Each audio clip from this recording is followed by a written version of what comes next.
tienes un hijo y este se declarara homosexual, ¿qué tú le dirías? Te casas, tu esposa sale embarazada, el médico descubre que el niño tiene grandes malformaciones. ¿Cuál tú crees que debería ser el abordaje correcto a esta posición? Tu hija, 10 años, violada por tu hermano menor, ¿qué le aconsejarías?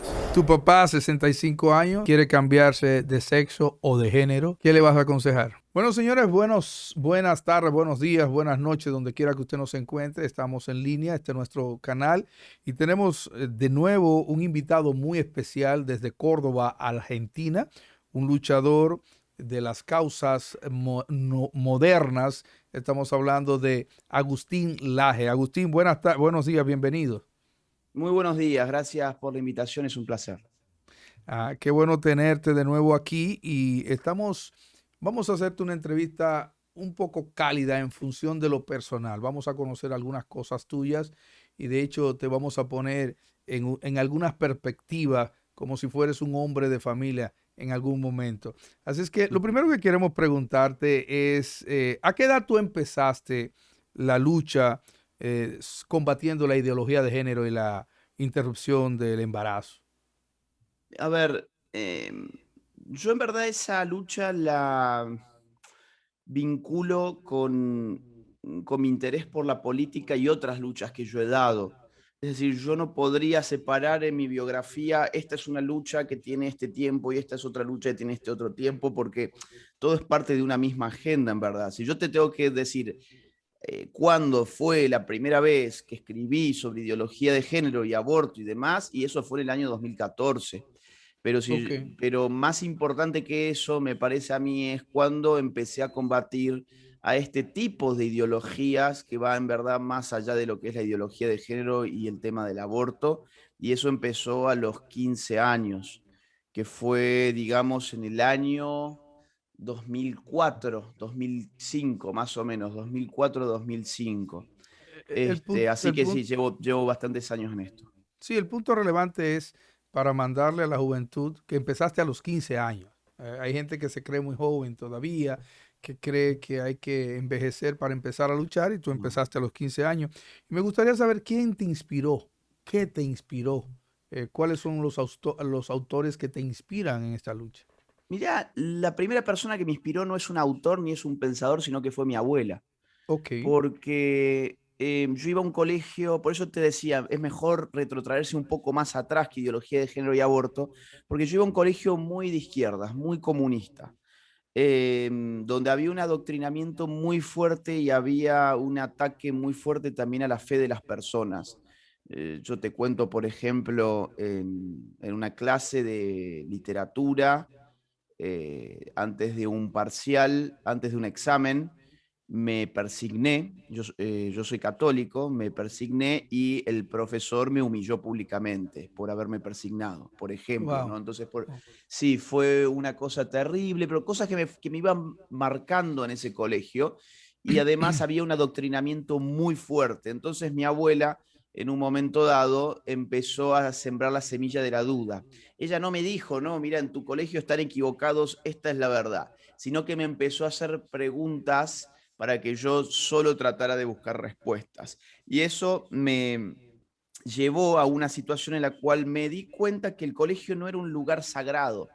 Y esto, lamentablemente, hay muchos padres, ya que recién decías, vamos a suponer a veces que sos padre de familia. Hay muchos padres de familia que lamentablemente le enseñan a los hijos que los colegios son lugares sagrados donde los Sí, profesores dicen la verdad y nada más que la y que verdad son incuestionables. y que son incuestionables. Y a veces los colegios son las principales instituciones que le revientan la cabeza a los niños. Y a mí me quisieron reventar la cabeza en el colegio y por suerte tuve una abuela muy despierta que con mucha astucia hizo que mi rebeldía adolescente se canalizara hacia la crítica política. Entonces ahí yo empecé a estudiar mucha política, muchos temas de política y filosofía, y vos me preguntabas también cuál fue el autor que más me marcó. Bueno, cuando era chico, quien después va a ser mi gran amigo y socio intelectual, que es Nicolás Márquez, con quien escribimos el libro negro de la nueva izquierda, y un poco más tarde otro tipo de autores, filósofos, algunos austríacos como Hayek, Ujú. otros norteamericanos, otros ingleses como Roger Scruton, y bueno, varios son los autores, en verdad. Sir Roger Scruton murió recientemente. Exactamente. Interesante autor, me encanta. Sí. Agustín, ¿cuáles son las causas que te hacen luchar con tanta vehemencia en en esas luchas que a veces suelen ser hasta un tanto arriesgadas? ¿Qué te mueve? ¿Por qué lo haces? Mira, por un lado creo que ese bichito de la rebeldía que te conté que apareció en mi adolescencia, una rebeldía por causas justas, una rebeldía bien canalizada, todavía sigue en mí a pesar de que ya tengo 32 años. Entonces, ese énfasis que yo le pongo a todo esto puede tener su costado adolescente probablemente. Pero mi dedicación, que mi dedicación, esto te cuento, es full time. O sea, yo me levanto y estoy con esto, y me acuesto y sigo con esto. Esto Y es es todo lo así, que haces. es todo lo que hago todos los días. Solamente corto para tener actividad social con mis amigos o con mi familia. Pero el Supongo que haces buenos resto, asados allá. perdón. Supongo que haces buenos asados de vez en cuando. Sí, bueno, hago un asado por semana, sí, sí, sí, acá Wow, se come mucha carne. Sí, sí, muchísimo asado, tengo uno pasado mañana. qué bueno. Entonces, digamos, por un lado eso, ¿no? Tanto activismo, es casi adolescente en sentido de la energía que todavía creo que conservo, pero el haber dedicado mi vida a eso no se puede reducir a una mera rebeldía. Es que creo que hay muchas cosas en juego. Está en juego, creo que nuestra civilización. Está en juego lo que es el hombre, lo que es la humanidad. Está en juego la familia, está en juego la vida, está en juego la libertad. Hay muchas cosas en juego y hay muchísima gente que no se da cuenta, pero cuando la gente que no se da cuenta se abre a pensar estos temas y a recibir información alternativa, esa gente termina también muy preocupada y sumándose a estas causas, que es lo que yo trato de hacer. Excelente. Agustín, quienes hablan de las causas como la interrupción del embarazo, la famosa ideología de género y demás, hablan de que en el mundo hay solo 5 países que faltan por liberar o por introducir al menos las 3 causales. Quiero hacerte algunas preguntas en ese sentido. Primero, si es eso realmente cierto, porque no he visto un dato estadístico revelador concluyente sobre el tema. En segundo lugar, ¿en qué sentido esto nos debe hacer sentir culpable o sentir orgulloso? O sea, de ambos, de ese aspecto. Y en tercer sentido, ofrecer, si esto ofrece alguna ventaja económica para los países que se liberan. Es decir, Haití, por ejemplo, está libre ya, Chile se liberó y los demás, según ellos, a lo que llaman liberación. ¿Eso le ha venido con algún tipo de ventaja económica o sociológica o cultural? Bueno, es muy buena la pregunta. Yo no conozco estadísticas sobre cuántos países son los que no tienen permitido el aborto en ninguna causal, porque no me parece que sea una estadística interesante. Es decir, es una fotografía cuantitativa que a mí no me dice nada sobre si eso es justo, es injusto, sobre si eso es bueno o es malo. Hay mucha gente que cae en esta falacia que se llama falacia ad populum. La Ujú. falacia ad populum es el argumento falaz de establecer una conexión entre la cantidad de personas o de sujetos que adhieren a una postura y la veracidad de esa postura. Es decir, por ejemplo, todo el mundo sabe que la Tierra es plana. Hay en este mundo solamente 5 individuos que dicen que la Tierra es redonda. Bueno, según esta lógica, la razón estaría del lado de las mayorías, o sea, de todos aquellos que dicen que la Tierra es plana y no redonda. ¿Por qué? Porque son mayoría. Esa misma mala forma de razonar es la que se aplica cuando se dice, bueno, solamente 5 países están en la situación de República Dominicana. Ujú. Por lo tanto, los otros deben tener la razón. ¿Por qué? Porque son más. Esto es muy tonto, en verdad. Por eso es que ni Bueno, siquiera me he gastado.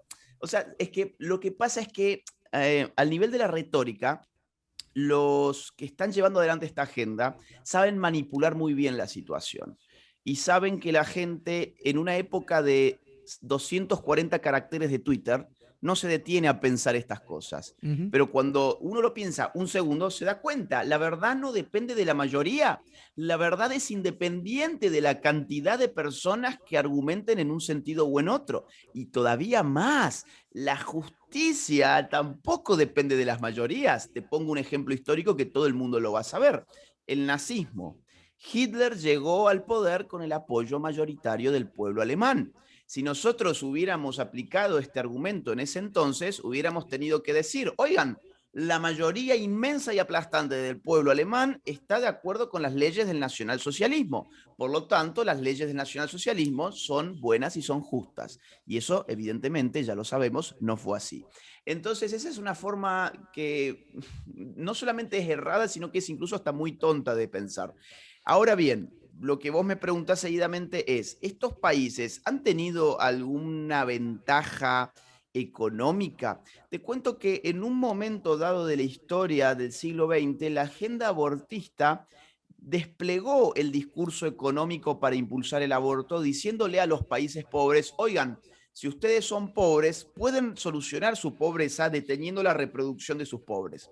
¿Por qué? Porque los pobres se reproducen más que los ricos, por lo tanto, el país cada vez va a tener más pobres. Entonces, llevemos el aborto, sobre todo a las clases pobres, para que en lugar de sacar a los pobres de la pobreza, los matemos antes de nacer.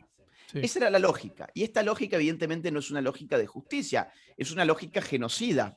Y los ansiados beneficios económicos en estos países pobres que legalizaron el aborto jamás llegaron, porque no hay ninguna conexión entre sacar a la gente de la pobreza y matar al pobre antes de que nazca. Para solucionar un problema económico hay que tener políticas públicas económicas buenas, no aborto. ¿Crees que hayan mejorado la muerte por maternidad en esos países? Mira, en verdad, el problema de la muerte por maternidad o la muerte, la mortalidad materna, Ujú. está vinculada a otras variables mucho más importantes que el aborto. Por ejemplo, en Chile, el doctor Eral Koch investigó por qué desde la prohibición del aborto total en Chile en el año 89, la mortalidad materna cayó por debajo de la mortalidad de Estados Unidos que tenía legalizado el aborto desde 1973. O sea, Chile, con el aborto totalmente penalizado, tuvo menos mortalidad materna en términos proporcionales en comparación con Estados Unidos, que tenía aborto legal desde 1973. ¿Por qué? Era el coach, lo estudió y dijo, claro, la clave para solucionar la mortalidad materna es otra, es buenos servicios de salud prenatal, Sí. buenos servicios de salud postnatal, buena nutrición para la mujer, acceso de agua potable para la mujer, acceso a la instrucción pública y educativa para la mujer, entre otras políticas públicas. Si ahora yo eso lo traslado al caso de República Dominicana y veo la mortalidad materna, cómo se distribuye, la principal causa de mortalidad materna que se lleva aproximadamente el 70 u 80% de la mortalidad materna son los trastornos hipertensivos. ¿Cuáles son las causas de los trastornos hipertensivos? Todo esto que te dije, mala nutrición, falta de acceso a agua potable, falta de consultas médicas de calidad, etcétera, etcétera. Con lo cual, eso de la mortalidad materna ha sido una mentira. Y te pongo un caso más. Uruguay legalizó el aborto a fines del año 2012.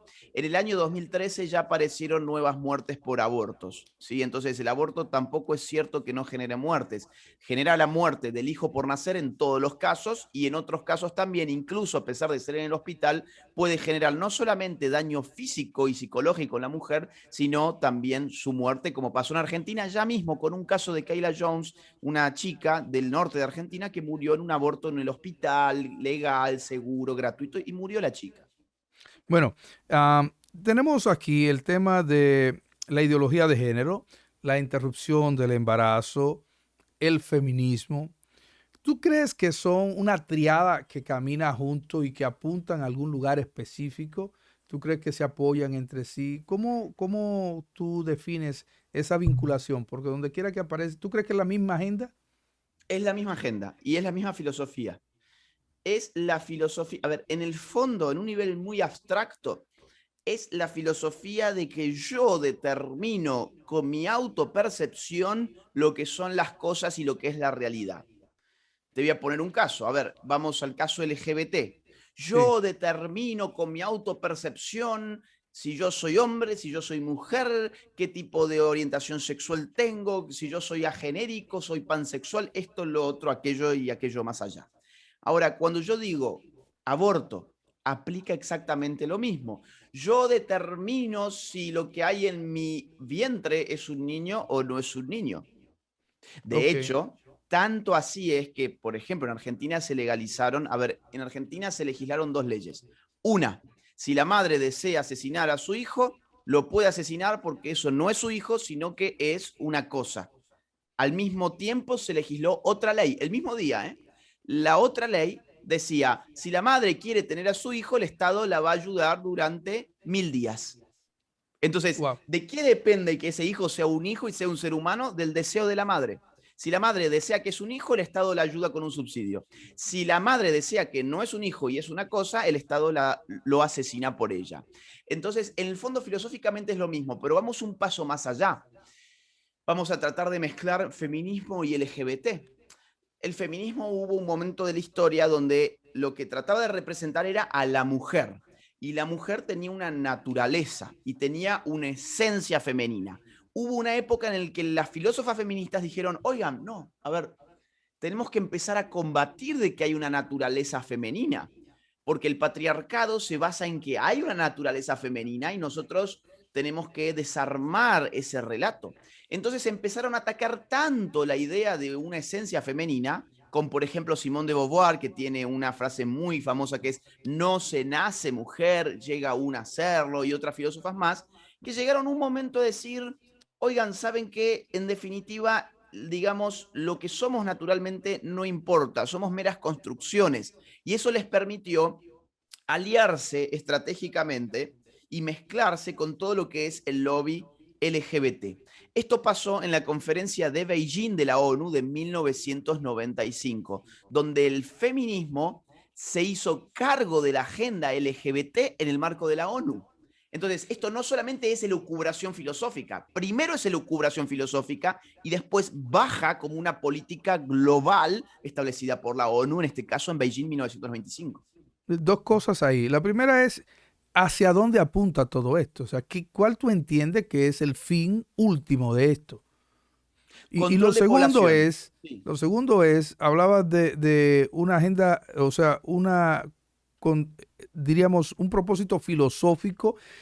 ¿Cómo vinculas o relacionas si es científico o si es filosófico, la diferencia entre una cosa y otra? Porque cuando tú vas a debatir con alguien, siempre hay alguien que te aduce argumentos científicos y yo no siempre veo la ciencia detrás de todo esto. No. Háblame un poco de eso. Bueno, vamos a empezar con lo primero. Efectivamente, el punto de unión pragmático, o sea, práctico, entre todas estas agendas es que apuntan a un mismo fin. Ese fin obviamente está muy oculto porque lo que se vende es el humo ideológico de el feminismo pelea porque las mujeres se empoderen y sean más libres y felices y que nadie las violente y demás. Eso es lo que se dice. En el LGBT, ¿qué te dicen? No, el LGBT lucha por la liberación de nuestros hermanos transexuales para que puedan ser lo que ellos quieran ser, etcétera, etcétera. Ahora, en el fondo hay una misma agenda que apunta a un mismo fin, por eso los financistas son exactamente los mismos para todos estos grupos. Y el fin yo creo que consiste en reducción de población.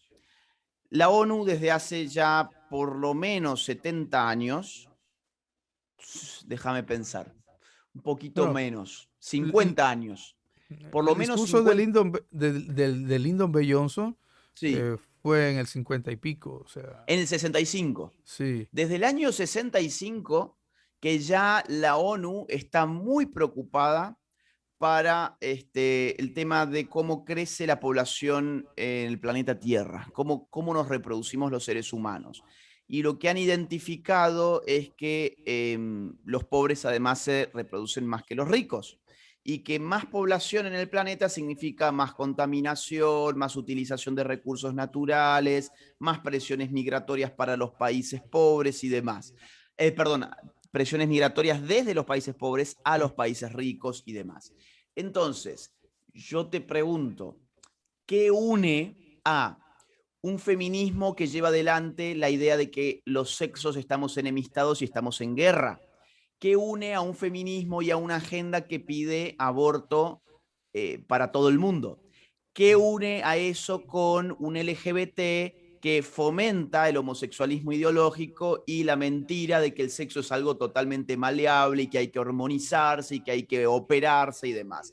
Lo que une es que todo esto lleva a la falta de fecundidad, porque si hay una guerra de sexos, pues entonces la mujer no tiene que buscar su novio, tiene que combatir a quien podría ser su novio o su esposo. Si el aborto se legaliza, pues entonces no hay reproducción, hay aniquilación del producto de la concepción, que es un ser humano en gestación. Si el LGBT impulsa las relaciones homosexuales y las disforias de género y demás, lo que termina ocurriendo obviamente es que una porción importante de la población se vuelve automáticamente estéril por el tipo de vínculo que tiene. Entonces, todo esto yo creo que está atravesado por un común denominador, que es la reducción de la fecundidad en un planeta que se supone superpoblado. Por otra parte, vos me preguntabas, y ahora voy a la segunda pregunta, que es el tema de la ciencia y la filosofía. Yo he notado eso en República Dominicana y me ha sorprendido bastante. La ciencia es una metodología para conocer ciertos aspectos de la realidad. ¿La ciencia puede conocer toda la realidad? No, de ninguna manera. Empecemos por ahí. Un científico que diga que la ciencia puede conocer cualquier aspecto de la realidad es un mal científico porque peca de cientificismo. Y además, Bueno, esa es la primera naturaleza de la ciencia, la vulnerabilidad de ella misma. Es decir, yo doy una tesis, pero en tanto aparezca otro superior a la mía, yo tengo que renunciar a ella. Es decir, que la ciencia no puede ser estática. exactamente, la ciencia jamás es estática. La ciencia, además, no es independiente de la filosofía, y con esto hay que tener mucho cuidado, porque yo entiendo que hay mucha gente que escucha la palabra ciencia y de golpe dice, ok, entonces como esto es científico, esto es verdad. No, Ya, exacto. lo que significa que algo sea científico es que se ha aplicado una cierta metodología que se inscribe dentro de una tradición de un tipo de conocimiento que llamamos conocimiento científico y Sí, que ha dado estos resultados. Ahora, por ejemplo, la pregunta de ¿qué puede conocer la ciencia? Ya no es una pregunta científica, es una pregunta filosófica. O, por ejemplo, ¿cuáles son las herramientas que producen conocimiento científico? Ya no es una pregunta científica, es una pregunta filosófica. Por eso es que la ciencia ha necesitado de la filosofía de la ciencia y actúan juntas, tratando de conocer cuál es el campo de aplicación de la ciencia y cuál es el campo de aplicación de la filosofía, que es tan amplio que recubre incluso al campo de la ciencia en muchos casos. Entonces, cuando estamos frente a alguien que dice, esto es un dato científico o la ciencia dice tal cosa, ahí ya lo que uno tiene que preguntarse es, bueno, por ejemplo, si me dicen, la vida humana empieza desde la concepción, ¿por qué? Lo dice la ciencia genética. Yo entiendo que han habido experimentos genéticos que han determinado que el mensaje genético, el código genético que aparece desde la concepción, es un código humano, como lo han hecho con pruebas empíricas, o sea, con observación y con sí. experimentación. Ujú. La observación y la experimentación son métodos propios de las ciencias. Parte del Ahora, método científico. parte del método científico. Ahora, no solamente con, a ver, yo recién te hablaba de falacias, vamos a poner ese caso, y yo te decía, a Sí. ver, no se sigue de que todo el mundo acepte una premisa o acepte una conclusión para que esa conclusión sea válida. Eso no es un argumento científico, eso es un argumento filosófico lógico. Entonces, fíjate cómo la ciencia necesita de la lógica, pero la lógica no es un producto ni de la observación, ni de la medición, ni de la experimentación, sino que es un producto de la razón, o sea, de la lógica, ¿no? Sí. Entonces, son campos distintos de conocimiento, pero que trabajan, perdón, que trabajan siempre juntos, ¿no? Definitivamente, pero interesante esa descripción de que van en paralelo, o sea, van en comunidad, pero tampoco podemos dar por cierto de que todo lo que se llame científico. Además, también están los intérpretes de la ciencia, porque una cosa es lo que tú me digas y otra cosa es lo que diga la ciencia. Entonces tú me dices que eso es científico, pero yo no sé dónde no me citan muchas veces ni siquiera la fuente. Y Sí, muchísimas afirmaciones que se dan, la gente dice, esto es científico, pero dime de dónde lo sacas. O sea, ¿quién fue ¿dónde está ese estudio? ¿De dónde sale eso para tú decirme que es científico? Además, una totalmente. cosa es los números y otra la interpretación que tú le das a esos números. Exactamente, exactamente. Aparte, digamos, hay que ser crítico con algunas cuestiones que, esas frases prefabricadas, que es la ciencia dice, como que la ciencia está allá, es una mujer que está Exacto. habilitada para... No, no, no, a ver, hay en todo caso un científico que ha hecho una investigación que le ha dado este resultado y esa investigación ha sido realizada con metodología científica.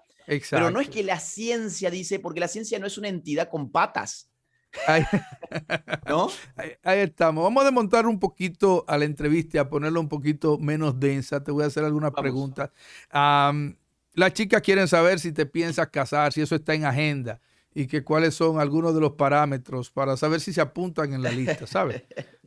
No, sí, sí, a mí me gustaría tener familia y yo te soy sincero, a los 24, 25 años yo pensaba que ya iba a tener familia para los 29 y ya Ok. tengo 32 Bueno, y ha sido imposible por el ritmo de vida que tengo, que como te digo, a ver, para que vos te des una idea, en el año 2019, o sea, el año anterior a la pandemia, yo entre enero y octubre del 2019 tomé un promedio de 4 aviones por semana.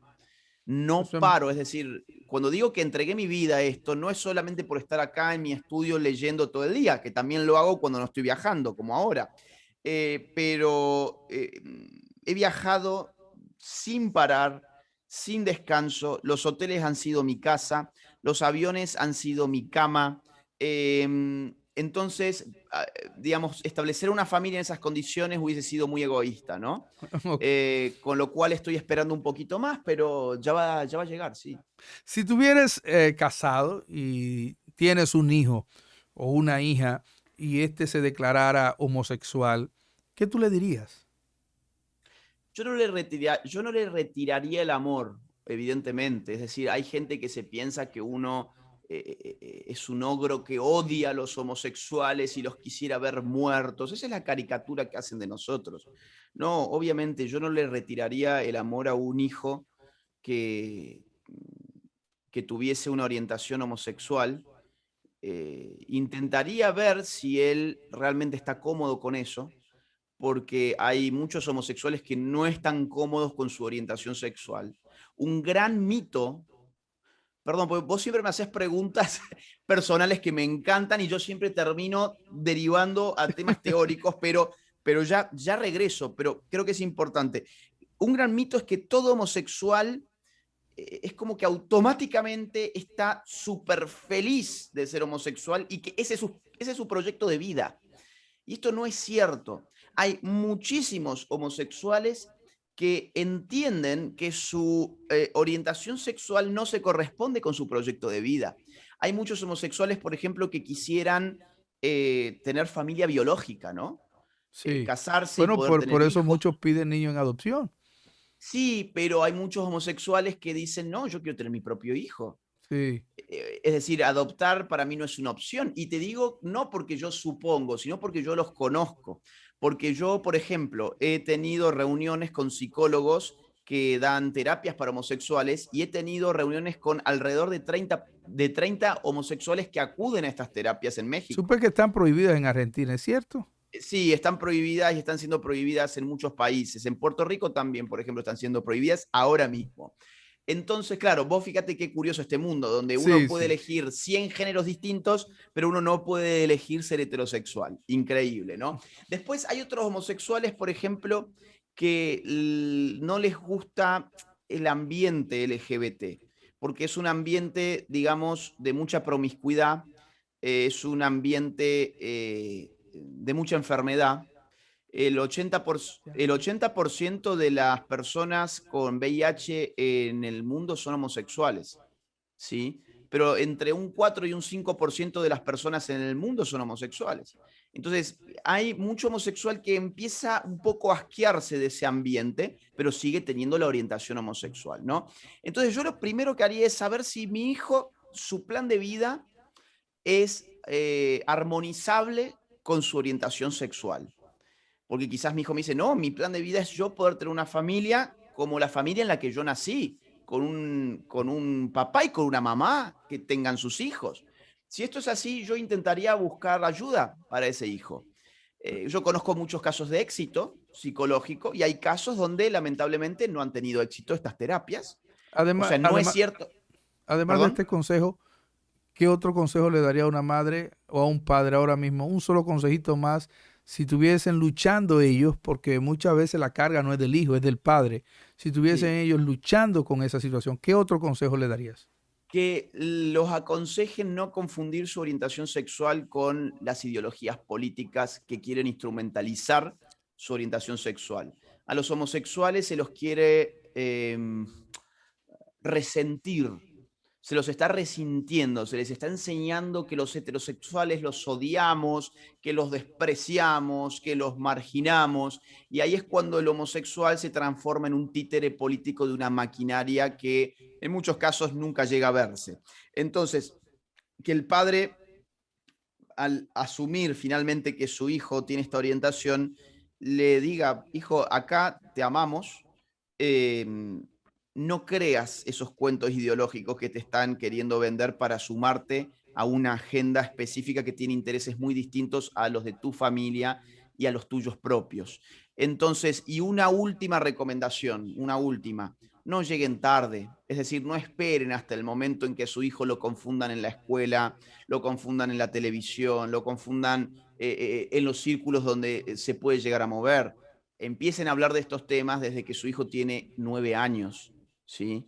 Porque muchos padres se dan, y no solamente con el tema de si es homosexual o no, se dan con que finalmente le vino la hija con el pañuelo verde, celebrando el aborto, y los padres dicen, ¿qué hemos hecho de mal? Bueno, te voy a Sí. decir que hiciste de mal, no educaste a tu hija. No, sí, porque nosotros empezamos a hablar con ella. ¿Cuándo? El año pasado. No, es que tendrías que haber empezado 10 años antes, no el año pasado. Entonces, llegar a tiempo a esas situaciones, ¿no? Muy bien. Un detalle, no tienes hijos todavía, no te has casado, No, no tienes hijos. Preguntarte, te casas, tu esposa sale embarazada. El médico descubre que el niño tiene grandes malformaciones, que está en una situación que según dicen podría ser incompatible con la vida. Tu esposa decide ella sobre su cuerpo como le han aconsejado hoy día. Ah, ¿Qué le aconsejarías a ella? ¿Qué le aconsejarías a un padre que está en esa situación? ¿Cuál tú crees que debería ser el abordaje correcto a esta posición? mi consejo sería, a Acuérdate que es ver, tu hijo el que está ahí también. O sea, sí, yo te soy sincero, probablemente si en una situación así mi eventual esposa llevara a cabo un aborto, es probable que el matrimonio se acabaría. Porque vos fíjate qué destructivo que es psicológicamente el aborto para las dos partes, que me estoy tratando de poner en el lugar del hombre que le matan a su hijo y ujú. cómo ese hombre después sigue con esa mujer. Hay hombres que pueden tener la fortaleza para hacerlo. Yo sinceramente creo que nunca más podría seguir adelante con una familia que ha matado a su hijo. Y no importa si ese hijo venía con una malformación o no venía con una malformación. Mi sugerencia sería, la vida humana es digna independientemente de las características de su cuerpo, independientemente de las características de su cerebro, la vida humana es digna. Y nosotros no somos nadie para acabar con una vida humana, y mucho menos para acabar con una vida humana inocente, indefensa, y muchísimo menos para acabar con una vida humana inocente, indefensa que es nuestro propio hijo. No importa si ese hijo viene, por ejemplo, con síndrome de Down, que ya se los está abortando a todos los niños que vienen con síndrome de Down en países europeos como España. Los No Países Bajos importa cada si, día hay menos gente con síndrome de Down. O sea, sí, cada día hay menos, no porque la evolución, no, porque se los mata. Se los claro. mata antes de que nazcan. Y de hecho hay ya estudios que dicen que en algunos años ya en esas zonas no van a existir más porque se están muriendo digamos, más downs, más personas downs de los que están naciendo. Sí. Entonces, eso nos va a dar en un momento cero. Entonces, esa sería mi sugerencia, aceptar que nosotros no somos dueños de la vida de los demás. Si la vida ha llegado a nuestras puertas, si ha llegado a nuestra familia, pues entonces tendremos que recibirla con amor como han recibido nuestra vida en su momento. No somos Ul- dueños de la vida de los otros. Perfecto. Última pregunta. Casi tendría una respuesta parecida, pero el escenario es muy diferente. Eh, Tu hija, 10 años, violada por tu hermano menor. Vas a tener una hija, vas a tener un sobrino, ¿qué vas a tener? Eh, ¿Qué le aconsejarías? A ver, estoy poniéndome en el lugar, ¿no? Probablemente yo termine preso. Probablemente yo termine preso porque probablemente mi hermano termine desfigurado. Mi desquite sería contra la persona que ha cometido esa salvajada. Pero no podría vivir conmigo mismo si mi desquite fuese contra un inocente. Es decir, si de tamaña injusticia yo terminara generando otra injusticia más, desquitándome con un ser humano que no ha tenido arte ni parte en todo este cuento y no ha tenido absolutamente nada que ver y que es totalmente inocente. Lo que yo supongo que haría después de agarrar a mi hermano sería contener a mi hija, contenerla con profesionales, tratar de que el tiempo siga su curso lo más rápido posible hasta el momento en que ese niño sea viable fuera del útero materno y ese niño finalmente puede ser dado en adopción dependiendo la voluntad de mi hija, no la mía. Eso Ok. sería lo que yo haría. Sería, a ver, son situaciones que no se reparan. La gente piensa que hay un remedio, que esto es como la gripa, ¿no? Bueno, me tomo entonces esta pastilla y en un par de, no sé, horas o días yo ya estoy Ya- bien. No, son cosas que no tienen ninguna solución, pero sí se pueden agravar todavía más. Sí. Y yo creo que agravarla todavía más significa generar más injusticia sobre esa injusticia. Lo que hay que hacer es resignarse de que eso va a ser algo que nos va a perseguir a todos por toda nuestra vida, pero no añadamos otra injusticia más que nos persiga también junto a esta. Dejemos a la vida inocente nacer y en todo caso que la mujer decida si la quiere criar o si la quiere ofrecer en adopción. Última pregunta difícil. Tu papá, 65 años, quiere cambiarse de sexo o de género. ¿Qué le vas a aconsejar?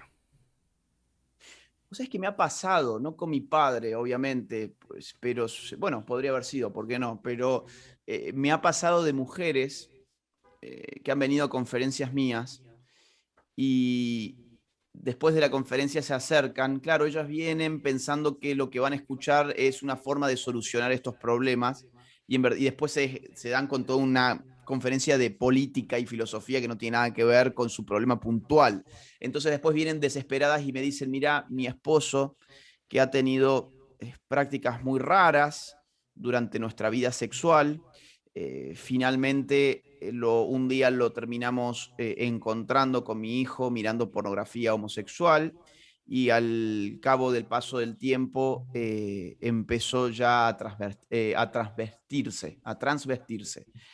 Esto me pasó en Colombia, no me lo voy a olvidar más. Entonces, puedo pensar cuál sería el consejo que yo daría. Claro, yo se lo di a una señora, pero ahora lo voy a trasladar al caso de mi padre.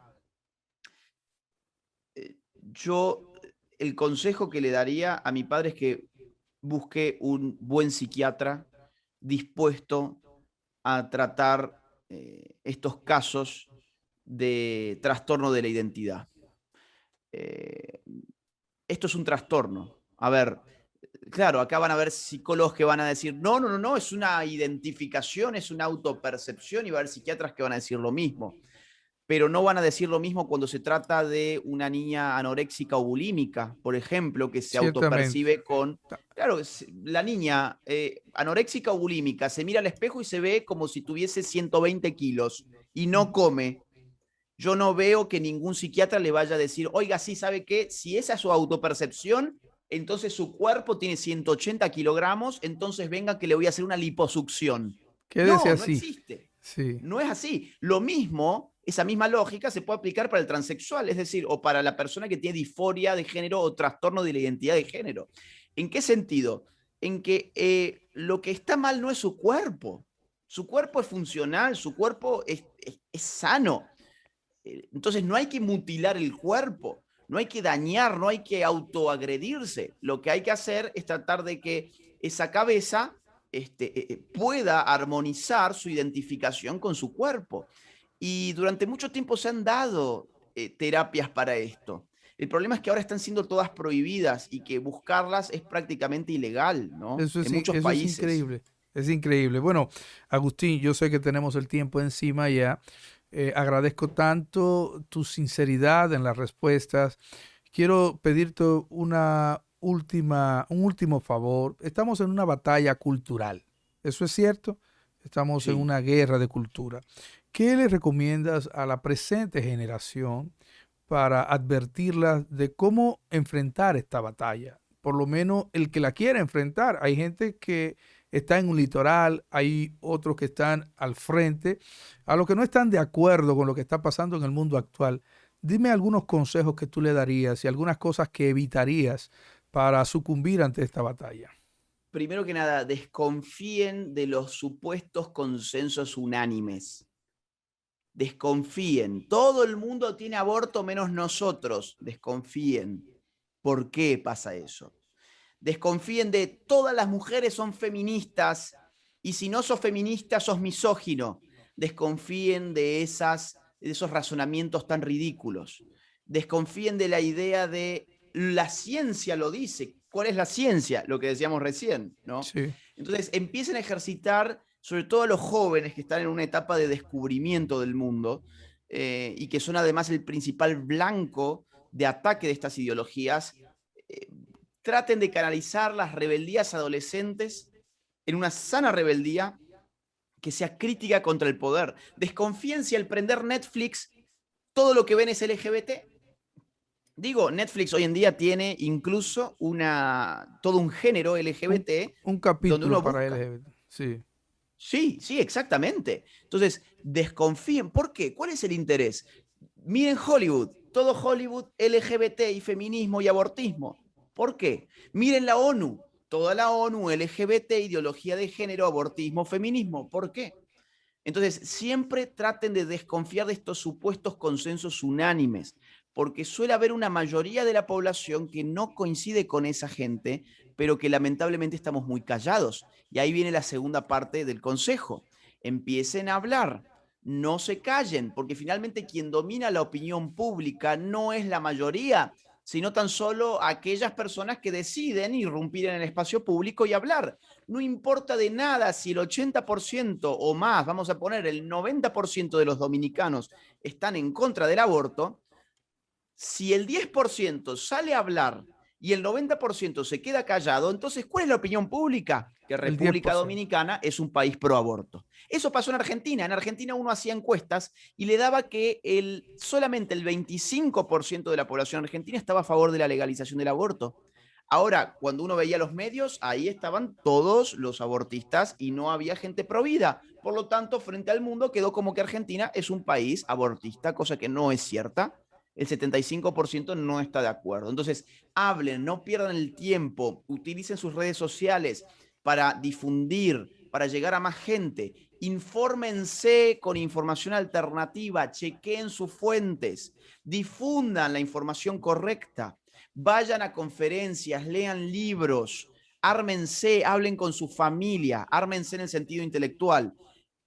Hablen con sus familias, hablen con sus hijos, hablen con sus amigos, con sus compañeros de trabajo, no se queden callados. Esa sería la gran recomendación que parece tonta, no quedarse callado, pero cuesta, porque la gente tiende a silenciarse para ahorrarse problemas. Ahora, hay problemas que valen la pena tener.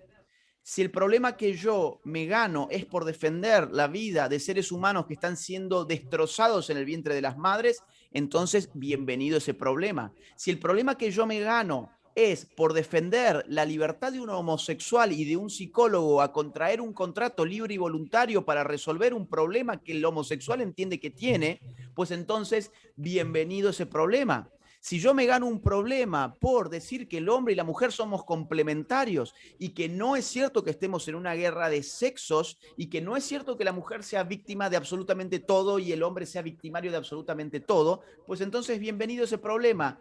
Tengamos una vida con problemas que valga la pena tener, porque quizás llegaremos al final de nuestra vida y nos habremos dado cuenta que fue una vida totalmente desperdiciada. Excelente, Agustín. Qué fuerte, un fuerte abrazo desde aquí. Muchísimas gracias por dedicarnos este tiempo. Nos hace falta más tiempo contigo. Ojalá que en el futuro nos siga regalando, porque tener tu perspectiva es bastante interesante en un mundo como el que estamos viviendo. Te auguro mucho éxito en ese próximo libro. Eh, por favor, anuncia cuando te vayas a casar o anuncia cuando empieces a en esa carrera para que las chicas dominicanas y latinoamericanas estén también en la tómbola. Saludo a tu familia en Córdoba y Dios bendiga tu vida. Igualmente, muchas gracias. Ha sido un gusto y hasta la próxima. De igual manera, bye. Señores, muchas gracias por compartir con nosotros. Acabamos de ver a Agustín Laje al desnudo. Ustedes vieron que le hicimos preguntas muy diferentes y ponerlo en una perspectiva de su persona, cómo ven las cosas, para tratar de ser lo más justo posible, siempre buscando la verdad. En la descripción de este video están todos los links, está el canal de Agustín, está el canal nuestro, están también los links para usted comprar nuestros libros. Agustín tiene varios libros, yo tengo varios libros. No deje de suscribirse a nuestro canal y esperar otro video tan fabuloso como este. Un fuerte abrazo, hasta la próxima. Dios te bendiga.